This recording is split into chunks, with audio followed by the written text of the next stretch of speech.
अस्सलाम वालेकुम, नमस्कार, सत श्री अकाल एंड गुड इवनिंग। दोस्तों कैसे हैं आप? आई डू होप आप सब अच्छे होंगे जी। आज है जी 27 अक्टूबर 2025 और आज की जो लेटेस्ट अपडेट जो है जो मैं आपके साथ शेयर करना चाह रहा हूँ वो .gov.uk जो होम ऑफिस की अपनी वेबसाइट है, वहाँ पे भी आप इसकी फुल डिटेल्स जो है आप वहाँ पे पढ़ सकते हैं। यहाँ पे एक आज के इस व्लॉग में जो है जो बेसिक सी इंफॉर्मेशन है जो मैं आपके साथ शेयर करूंगा। And bear in your mind कि it's not a legal advice. Legal advice के लिए अगर आपके कोई इससे सिमिलर या ऐसी कोई सिचुएशंस हों तो आप जो है अपनी सिचुएशन के मुताबिक जो है वो लीगल एडवाइस जो है वो ले सकते हैं। किसी भी लॉयर के पास जाके आप लीगल एडवाइस ले सकते हैं। अगर आप अफोर्ड नहीं करते हैं तो आप अपने लोकल जो एडवाइस सेंटर्स होते हैं, जो सिटीज़न सपोर्ट सेंटर्स होते हैं, मुख्तलिफ फ्री ऑर्गेनाइजेशंस होती हैं, आप वहाँ पे भी एडवाइस ले सकते हैं। चूँकि बहुत सी ऑर्गेनाइजेशन जो होती हैं वो फ्री एडवाइस सेंटर्स होते हैं, बहुत से जो हैं वो फ़ी चार्ज करते हैं। हमारी फर्म जो है हम लोग फ़ीस चार्ज करते हैं। सो ये बताने का मकसद ये होता है कि बहुत से लोग जो हैं जब रब्ता करते हैं तो फिर वो कहते हैं जी असी सिर्फ एक सवाल पूछना है, हाँ या ना च दस दियो। सो ऐसे नहीं होता। आज भी किसी भाई साहब का मैसेज आया हुआ था और वो बार बार पढ़े लिखे लग रहे थे, उनके जो मैसेज रिकॉर्ड करवा रहे थे।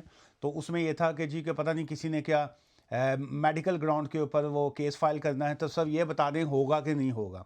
अच्छा, ये अब होगा कि नहीं होगा, ये जो एक सवाल नहीं होता ये।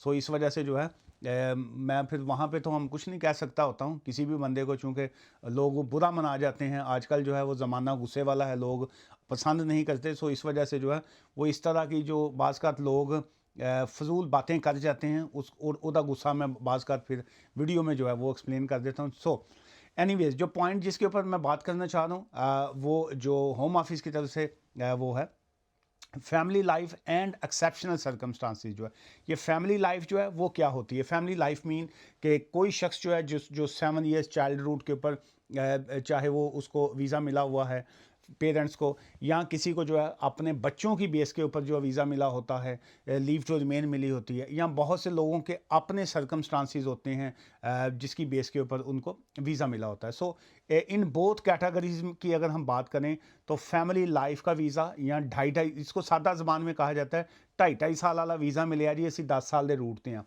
सो सादा ज़बान में लोग ये कहते हैं। सो उनकी तरफ से ये है कि family life and exceptional circumstances जो है immigration and on a considering claims based on a family life as a partner और एज अ पेरेंट्स जो है, और एक्सेप्शनल सर्कमस्टांसिस की बेस के ऊपर जो है ये बात हो रही है। एक तो उसमें ये है कि अगर किसी के सिचुएशन जो है किसी के पास ढाई ढाई साल वाला वीज़ा अगर ऑलरेडी उनके पास ग्रांटेड है और उनकी सिचुएशन में कोई तब्दीली आती है, अब चाहे ये 10 ईयर्स वीज़ा रूट मिला हुआ है आपको या 5 ईयर्स वीज़ा रूट मिला हुआ है, जो भी आपको रूट मिला हुआ है, लेकिन उसमें अगर कोई हालात में तब्दीली आ जाती है, आपके फाइनेंशियल सिचुएशन में तब्दीली आ जाती है, किसी के कोई हेल्थ के इश्यूज आ जाते हैं, किसी के और बहुत से सर्कमस्टांसिस, एक्चुअली जो वर्ड इन्होंने यूज़ किया है, जो उसमें यह है कि if you have a made an application for leave to remain and you have not, जो है अगर तो आपका इसमें एक और ये बड़ी अच्छी बात जो मुझे लगी उसमें यह है कि you have not yet received decision, कि अभी तक आपको अगर फैसला भी नहीं मिला, आपकी एप्लीकेशन जो है वो अगर अभी तक पेंडिंग है। नंबर एक तो ये है, ये वाली लाइन जो है मुझे बड़ी अट्रैक्ट की, क्योंकि बहुत से लोग जो हैं, जैसे मैं अगर इसकी एग्जांपल दूं कि एक शख्स जो है वो ओवरस्टेज था या इलीगल है या उसके कोई और कोई मामला थे और उसने फैमिली की बेस के ऊपर, अपनी वाइफ की बेस के ऊपर जो था वो एप्लीकेशन फ़ाइल की हुई है कि जी मुझे वीज़ा दिया जाए, या वाइफ ने एप्लीकेशन फ़ाइल की है कि मुझे जो है वो आप यहाँ पे लीव टू रिमेन जो है वो दें, या किसी ने बच्चों की बेस पे की है, या जो है किसी भी बेस के ऊपर उनकी एप्लीकेशन है पेंडिंग है। इसी वजह से जो है ये देखें बहुत सी हमें बताते वक्त जो है दिक्कत हो रही होती है कि कौन सी क्या बताएं कि जी कि किस बेस के ऊपर एप्लीकेशन की है। सो इसी को पॉइंट को जो है लीगल एडवाइस कहा जाता है, कि पता ही नहीं होता कि आप कब यूके आए, कब आप यहाँ पे रहे, कब आप ओवरस्टेयर हुए, क्यों आप ओवरस्टेयर हुए, किसके साथ आपका रिलेशनशिप है, मैरिज आपकी रजिस्टर्ड है नहीं रजिस्टर्ड, आप अनमैरिड पार्टनर हैं, आप सिर्फ रिलेशनशिप में है, आपका जो पार्टनर है वो कौंसल के घर में रह रहा है या वो बेनिफिट्स पे हैं, कौन से बेनिफिट्स पे हैं, पिप ले रहे हैं, डीएलए ले रहे हैं, यूनिवर्सल क्रेडिट ले रहे हैं, आपका अपना स्टेटस क्या है, आपका राइट नो स्टेटस क्या है, आपके पास परमिशन टू वर्क है कि नहीं। अच्छा, आप अगर दूसरी तरफ आ जाते हैं, आप अगर असाइलम किया हुआ था आपने, या आप फेल्ड असाइलम सीकर हैं, या आपका असाइलम की एप्लीकेशन पेंडिंग है, या आपकी अपील भी फारग हो गई हुई है, या आपका जो फर्दर सबमिशन थी वो भी फारग हो गई है, आपका जुडिशल रिव्यू जो था वो भी पेंडिंग नहीं है, आपकी कोई चीज़ ही नहीं। अब देखिए, अब ये कितने पॉइंट्स हैं उसमें जो डिस्कशन के लिए जो है, सो इस वजह से कभी भी जो है ऐसा ना किया करें जी, ਅਸੀਂ ਸਿਰਫ ਇੱਕ ਗੱਲ ਪੁੱਛਣੀ ਹੈ, ਹਾਂ ਤੇ ਨਾ 'ਚ ਦੱਸ ਦਿਓ। ਹਾਂ ਤੇ ਨਾ ਦੇ ਵਿੱਚ ਕੁਝ ਨਹੀਂ ਹੁੰਦਾ। ਹਾਂ ਦੇ ਨਾ ਦੇ ਵਿੱਚ ਦਾ ਕੀ ਮੈਂ ਤੁਹਾਨੂੰ ਦੱਸਾਂਗੇ। ਹਾਂ ਦੇ ਨਾ ਦੇ ਵਿੱਚ ਕੀ ਹੈ ਜੀ ਕਿ ਮੈਂ ਜੀ ਉੱਤੋਂ 10ਵੀਂ ਮੰਜ਼ਲ ਤੋਂ ਛਾਲ ਮਾਰਾਂਗਾ ਤੇ ਮੈਨੂੰ ਦੱਸੋ ਥੱਲੇ ਮੇਰੀਆਂ ਲੱਤਾਂ ਟੁੱਟਣੀਆਂ ਨੇ ਜਾਂ मौत होनी है। सो हाँ या ना ਦੇ ਵਿੱਚ ਤੁਸੀਂ ਦੱਸੋ। सो इस वजह से जो है ये हाँ या ना वाला कोई नहीं होता जी, मैं जहर का टीका लाना है, मैं बचना है या मरना है। सो ये क्या बात करती हैं आप लोग, हाँ या ना में बताइए। अच्छा, खैर आगे चलते हैं। Considered you are in the need of a recourse to public fund, जो है बहुत से आपकी जो स्टेटस आपको मिला होता है, लीव टू रिमेन मिली होती है आपके लेटर के ऊपर जो आपको परमिशन आती है, या आपके कार्ड के ऊपर, जो पहले तो बीआरपी कार्ड होता था, अब तो खैर वो कार्ड्स नहीं है, लेकिन आपका जो स्टेटस शो हो रहा होता है, जिसको आप ऑनलाइन वीज़ा, ई वीज़ा कहते हैं, या ऑनलाइन वीज़ा स्टेटस आप कहते हैं, वहाँ पे लिखा होती है एक line, no recourse to public fund. That's mean कि ये जो सेक्शन 6 के अंडर आते हैं, जो पब्लिक फंड्स होते हैं, जिसको हम जो है ज़्यादातर बेनिफिट्स कहते हैं कि जी बेनिफिट्स के कोई शख्स एलिजिबिलिटी है या नहीं है। सो इसमें अब अगली लाइन ये आ जाती है कि आपका फ़ैसला अभी तक पेंडिंग है, फ़ैसला अभी तक नहीं हुआ। फिर इसमें अगली सेकंड लाइन ये आ जाती है, consider you are in the needs of a recourse to public fund, कि आपको या तो आपको बेनिफिट्स अलाउड नहीं है नंबर 1, या आपके कार्ड के उस पर लिखा हुआ है कि you can not claim your benefits जो है, लेकिन अब आपके जो है सर्कमस्टांसिस में तब्दीली आ चुकी है, चेंज आ चुकी है। Are eligible to apply for a change of condition, क्या अब आप एक एप्लीकेशन फाइल कर सकते हैं होम ऑफिस में चेंज ऑफ कंडीशंस के लिए? The answer is yes. अब आप जो है ये आज की जो डेट है 28 अक्टूबर की मैं बात कर रहा हूँ, 27 अक्टूबर की, ऑब्वियसली आज ही अनाउंसमेंट आई है। सो जो भी एप्लीकेशन स्टार्ट होंगी वो टुमारो के बाद ही होंगी। So are eligible to apply for a change of condition or will be eligible your application is granted, या दोनों तीनों कंडीशंस जो मैंने आपको अभी एक्सप्लेन की हैं। सो उसके बाद ये है आपकी एलिजिबिलिटी बनती है, तो फिर आप वो कहते हैं कि you need to complete a change of conditions application जो है, तो अब आप नई एप्लीकेशन अपनी सबमिट कर सकते हैं। अब इसमें होता क्या है, इसको मैं थोड़ा सा और मैं चाहूँगा कि मैं एक्सप्लेन कर दूँ।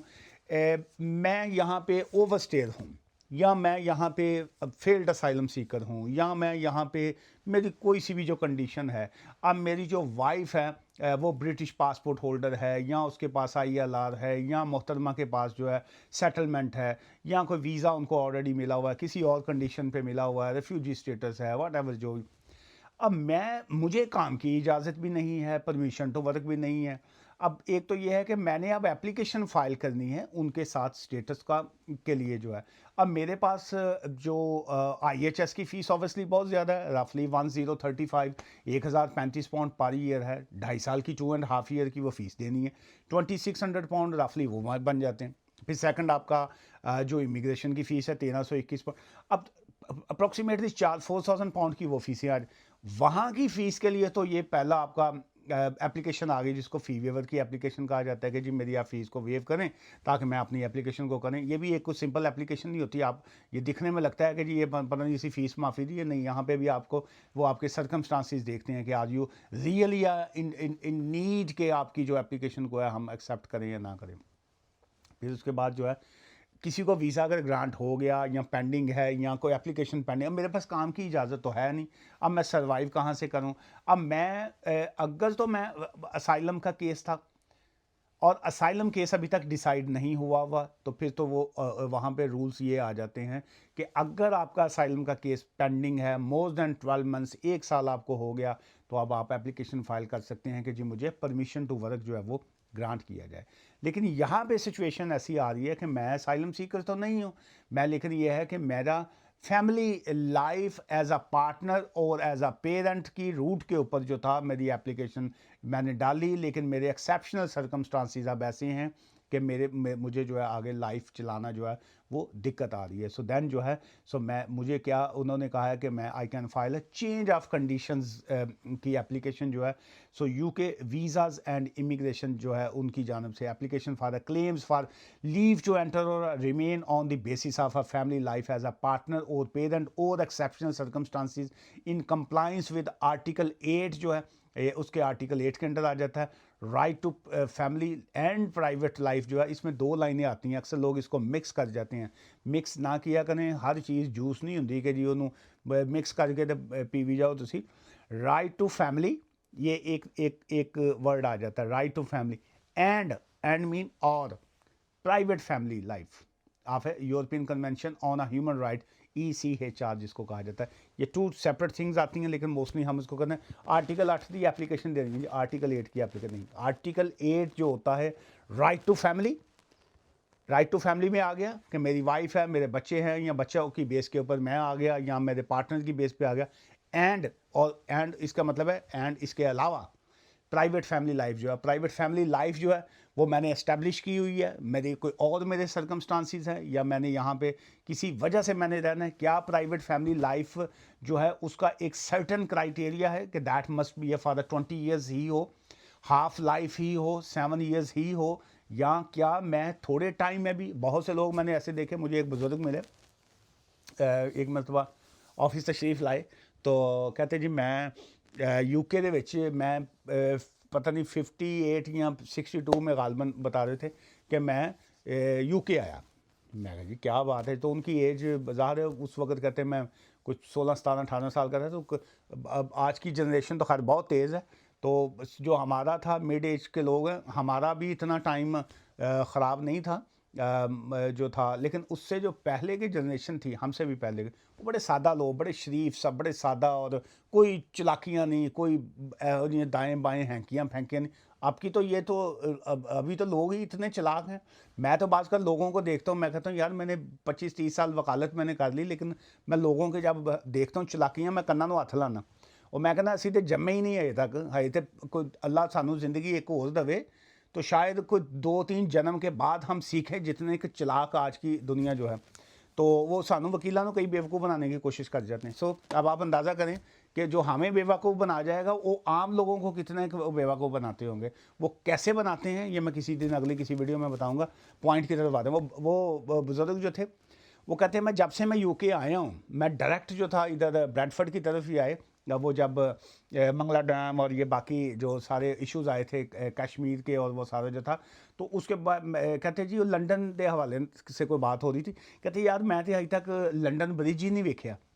वो मैं कहे जी तुसी लंडन ब्रिज या लंडन वाले पासे, मैं मुझे लगा कि मजाक कर रहे हैं कि शायद शो। कहते नहीं मैं गए नहीं, मैं जो ना मैं आया मैं तो ब्रैडफर्ड चो बाहर ही नहीं कभी निकले, सारी ज़िंदगी इतने निकल गई। तो मैंने वैसे ही मैंने कहा जी इस तो पहले कि उत्ते ਜਿਹੜੀ आत्मा उत्ते परमात्मा को चली जाए तो एक चक्कर लाओ उत्थे ब्रिज का जाके चक्कर लाओ, कोई अल्लाह अल्लाह करो तो उधर देखा। सो अब उसमें हालात ऐसे हैं कि कई लोग इतने सालों के बावजूद जो है, ये बात लंबी है लेकिन गौर से समझेंगे तो ये अट्रैक्ट करती है इस पॉइंट को, बीइंग अ वकील मेरी एडवोकेसी करते हुए इस पॉइंट को, कि प्राइवेट लाइफ जो होती है क्या वो आपकी पिछले 40 साल में यूके में रहते हुए भी इस्टेब्लिश हुई है कि नहीं। Have you integrate with your society, कि आपका इस सोसाइटी में आप जुड़ गए हैं कि अब आपको वो रहने की यहाँ पे परमिशन दें। नहीं, बहुत से लोग यहाँ पे 40 ईयर्स रहने के बावजूद नहीं जुड़ते, और कई लोग जो है वो एयरपोर्ट से उतरते ही रात आके महफल लाते ने, 4 लोगों ने जुगता मारियाँ, हंसे खेडे, शुगर लाया, सुबह उठ के वही जो रूम में 4 लोग होंगे वो आपके दोस्त बने होते हैं। मार्केट में जाएंगे, सुबह दूध लेने जाएंगे, हेलो हाय करेंगे, इंट्रोडक्शन देंगे, तुसी भी पंजाबी हो जी, हाँ जी मैं भी पंजाबी, तुसी कितों दे, अच्छा जी मैं तो जी बटालियन है, तुसी कितों दे, मैं जलंधर था, अच्छा यहीं से आपकी गपशप शुरू होती है, फिर आपका तल्लक एक बन जाता है। वाह रास्ते में आ रहे होंगे, तुसी कितों दे जी, मैं लाहौर दे, कितों दे बाटो, नहीं जी असी जट हाँ, अच्छा अच्छा तुसी तो लगता थोड़े घट हो, फिर वो आपस में ये आपका रिलेशनशिप जो है एक दूसरे के साथ वो बनता है। तो बहुत से लोगों के जो है वो लाइफ्स 2 साल में जो है एस्टेब्लिश हो जाती है। आपके बच्चे हैं, स्कूल जाने शुरू हो गए, बच्चों के आगे दोस्त बन जाते हैं, आपके अब उनके जो पेरेंट्स खड़े हैं उनके साथ आपकी गपशप है।